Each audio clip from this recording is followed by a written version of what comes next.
He's an architect experienced in steel structures. Now Richard Gage is touring the country with a controversial message about September 11th. Richard Gage is here to show us why he's calling for a more thorough investigation into the collapse of the World Trade Center buildings. Thank you so much for joining us. You're very welcome. It's great to be here. Well, first of all, give us a little bit more about your background.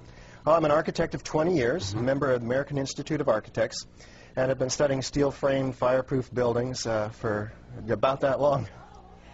We ask that for clarification because as we get into this, we want people to make sure that you're not just somebody with a wacky idea. Right. Okay? You come with some science to you.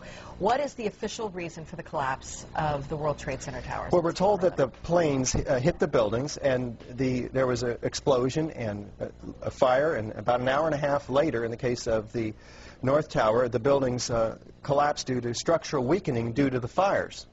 The problem is that we don't have large gradual deformations associated with collapses, and fires in high-rises have never brought down a steel frame high-rise building at all, ever. And what we have, unfortunately, is the evidence in the Twin Towers and the third skyscraper to collapse that day, which most people don't know anything about it. We have the evidence of the 10 key features of controlled demolition. In the case of Building 7, it collapses straight down into its own footprint at free fall speed in the first 100 feet. It's dropping, as you can see, symmetrically, smoothly, at free fall speed in the first 100 feet, 2.5 seconds. This is uncanny. There's 40,000 tons of structural steel designed to resist this collapse. Is it, what, a 47-story building? Yeah, it's just called Building 7, right a football field away from the Twin Towers. Okay, so what we're showing is left what happened. In fact, right is a controlled where you are using, or the people who made this happen, used demolition. Indeed, and this is a direct comparison. And you can see that, indeed, almost free fall speed, free fall acceleration through 40,000 tons of structural steel. That is uncanny. So we have 700 architects and engineers demanding a new investigation as a result of this evidence and the evidence in the World Trade Center that is very explosive. Almost every architect and engineer we show this information to agrees with us that these are controlled demolitions. If we can get them to look at the information, because obviously the implications of a controlled demolition are dark for our country, because that means somebody besides Al-Qaeda was involved, because these have to be easily 3 of the most highly secure buildings outside the Pentagon. Now, if that was a controlled demolition, would there not be any evidence at the ground level of explosives within the building itself, that's the debris that's left? Indeed, and what we find down there is pools of molten iron. What does that mean? Several tons. Exactly. What is that doing there? The first responders see it, the structural engineers see it.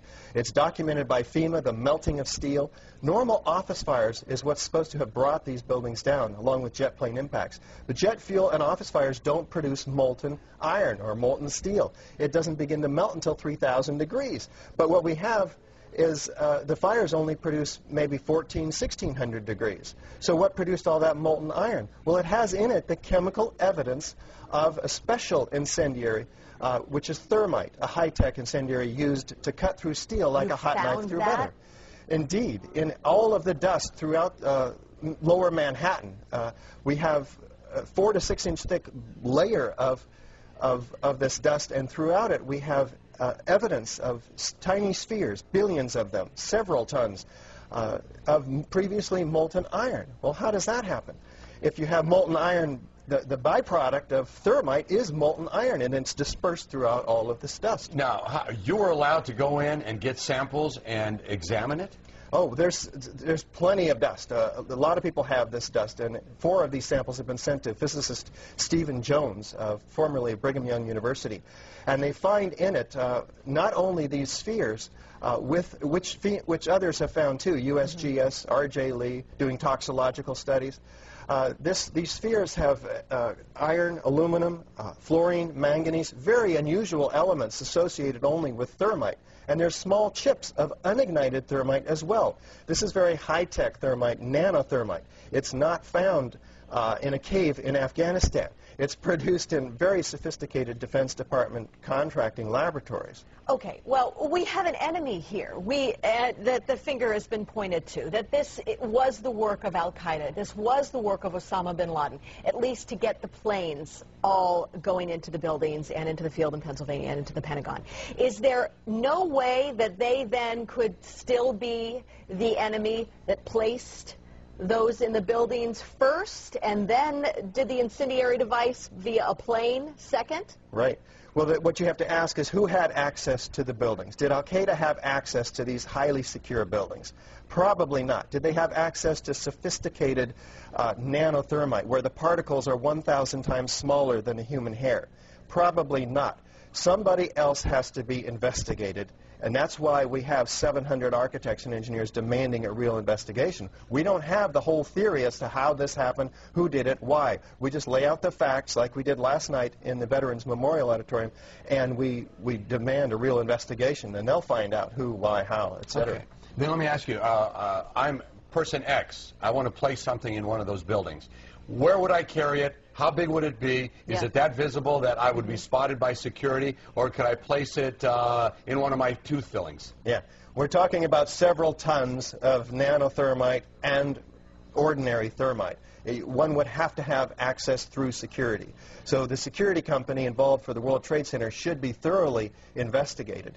And it turns out to be Securicom, Stratosec. Somebody should look and see who's on the board of those companies. Some very interesting individuals turn out to be.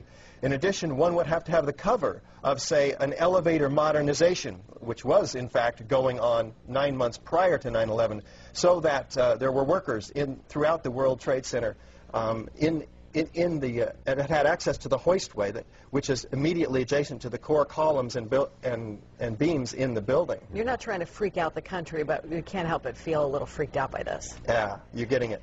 Yeah. And, of course, this is something we want to talk with you about a whole lot more, and we're out of time. But we do have a great deal of information on our website, knph.com. Thank you very much for your time today. You're so welcome. Thank you for opening up a lot to think about. We'll be right back.